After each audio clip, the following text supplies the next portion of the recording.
ဘန်ကောက်မှာကျွန်တော်နေခဲ့ဘူးတဲ့နေရာလေးကိုအမှတ်တရအဖြစ်ရိုက်ကူးထားတာဖြစ်ပါတယ်ဒီကွန်ဒိုမှာကျွန်တော်တစ်နှစ်အတိနေခဲ့ဘူးပါတယ်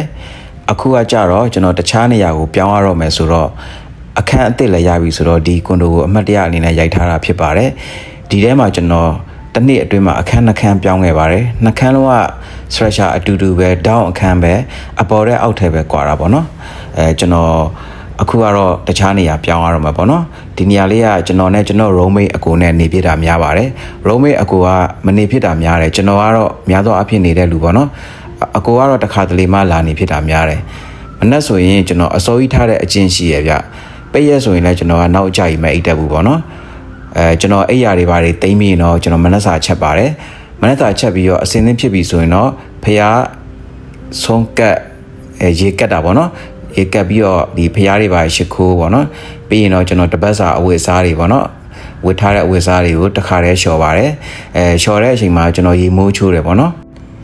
ရေချိုးပြီးတော့တကူရေတန်ရှင်းမှုတွေပါလုပ်တယ်လုပ်ပြီးလို့ရှိရင်တော့ကျွန်တော်ရဲ့မနက်စာစားတဲ့အချိန်ကိုရောက်ပါပြီဒီချိန်ဆိုလို့ရှိရင်များသောအားဖြင့်တော့မနက်9နာရီခွဲလောက်ဆိုရင်ကျွန်တော်မနက်စာစားပါတယ်နောက်အကြဆုံးအစောဆုံးကတော့ကျွန်တော်6နာရီ6ခွဲလောက်ဆိုမနက်စာစားလေးရှိပါတယ်ပြီးရင်တော့ကျွန်တော်တခြားလှုပ်ရှားရှိရလေးကျွန်တော်လုပ်ပါတယ်ဒါကတော့ကျွန်တော်အခန်းကနေမြင်ရတဲ့ဘေးဘက်ကနေမြင်ရတဲ့မြင်ကွင်းဖြစ်ပါတယ်ပြီးရင်တော့ကျွန်တော်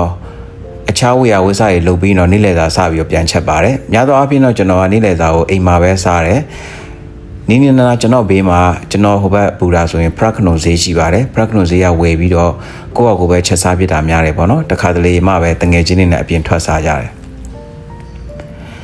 တခါတလေကြာရင်တော့ကျွန်တော်ဒါငါးလွှာပေါ့နော်ကျွန်တော်ကွန်ဒိုရဲ့ငါးလွှာမှာရေကူးကန်ရှိတော့ဒီမှာရေကူးဖြစ်ပါတယ်ဒါပေမဲ့ရေကူးတဲ့အခါကတော့ဒီတစ်နှစ်တွင်းမှာလက်ချိုးရည်လို့ရတယ်ပေါ့တော်တော်နည်းတယ်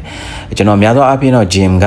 မနက်ပိုင်းဆိုသွားတတ်တယ်ပေါ့နော်မနက်ပိုင်းကိုကျွန်တော်တစ်ပတ်ကို2ရက်3ရက်ပုံမှန်ကျန်းမာရေး workout အနေနဲ့ပဲသွားပြတာများပါတယ်